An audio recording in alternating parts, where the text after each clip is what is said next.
The idea that I could have lived my entire life without knowing about this way of being was terrifying.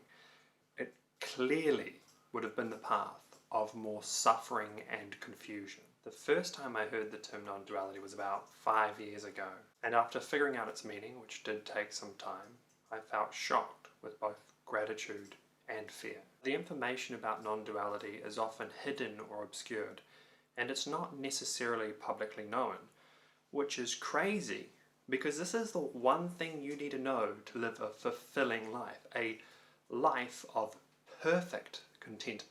To understand what non-duality is, it's useful to first understand what it's not. Duality is the separation between self and other. Duality is the perceived separation between subject and object. Duality is the assumption that the experiences of your life belong to a someone, what is sometimes referred to as the ego. This is the separation of duality. To experience non-duality, we need to examine the experiential nature of being. There is a really significant difference between concepts, stories, and ideas of what experience is and what the nature of experience is. The nature of experience is what in Buddhism is referred to as the nature of mind. Non-duality is the nature of consciousness without the separation. The practice of meditation is to develop awareness, to become more clear about the reality of what it's like to be you.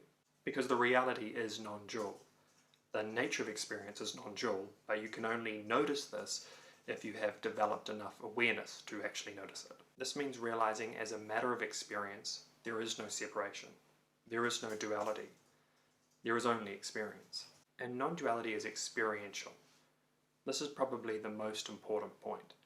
I can do my best to explain non-duality, but because I'm limited to conceptual wording, I will never be able to explain it fully.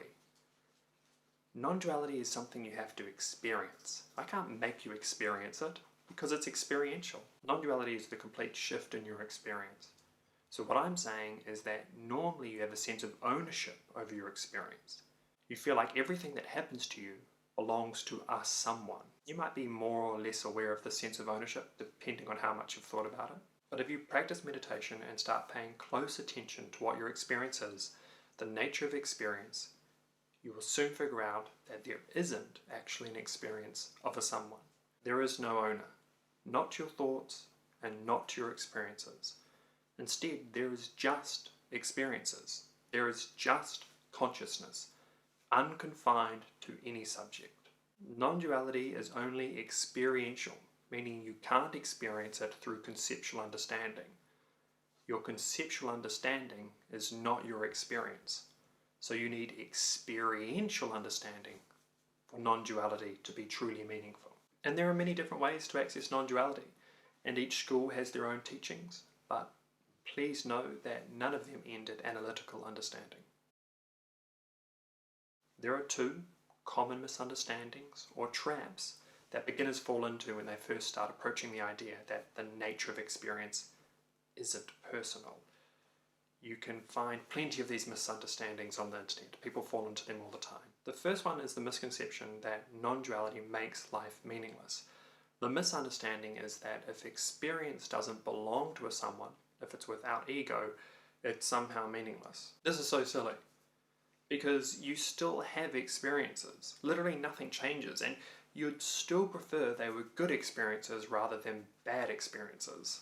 Everything you'll ever do still really matters, because you want your experience to be a good one, and you want your loved ones to also have a good experience. Acting as though your life is meaningless is a sure way to suffering. The second misunderstanding usually happens when someone experiences non-duality but isn't succeeding at thinking about it. When you experience the shift into non-duality, you no longer feel separation, and therefore you may feel more connected to everything. This leads some people to conclude that everyone is one, coming up with this sort of conceptual idea of oneness to explain the unexplainable they have just experienced. Instead of leaving non-duality as it is, non-conceptual, they add on concepts to try to comprehend it. These people might say things like I am God and conclude metaphysical claims about reality and about how the universe is made. But of course this is not true. Your subjective experience never necessarily means anything objective. So you can't make claims based on your experience in this way. Then you're just making things up. And a last hindrance quite a few people experience, understandably so, is the confusion that arises when learning about non-duality from different sources. There are many different teachings about non-duality, and they've all got their own words, translations, and teachings to try to explain this thing. So just to fast track you here, majority of these terms just mean the same thing. They're all pointing towards the experience of non-duality. Not necessarily describing the nature of mind, but they're all talking about non-duality in moments or sustained. Some of the most popular ones are, of course, non-duality, Satori, God consciousness, awakened mind, original mind, enlightenment, the self, emptiness, effortless mindfulness, and the illusion of the self. So I think that's everything you need to know about the idea of non-duality. Now, of course, the only thing left is to experience it. Easier said than done. If you're interested in non-duality, I have a whole playlist here on YouTube for you to check out, and I have more videos coming up on the topic. So remember to subscribe. This channel is my attempt of making this information available and accessible to all, overcoming its religious and mysterious origins, because these insights have changed my life, and I hope they can change yours too.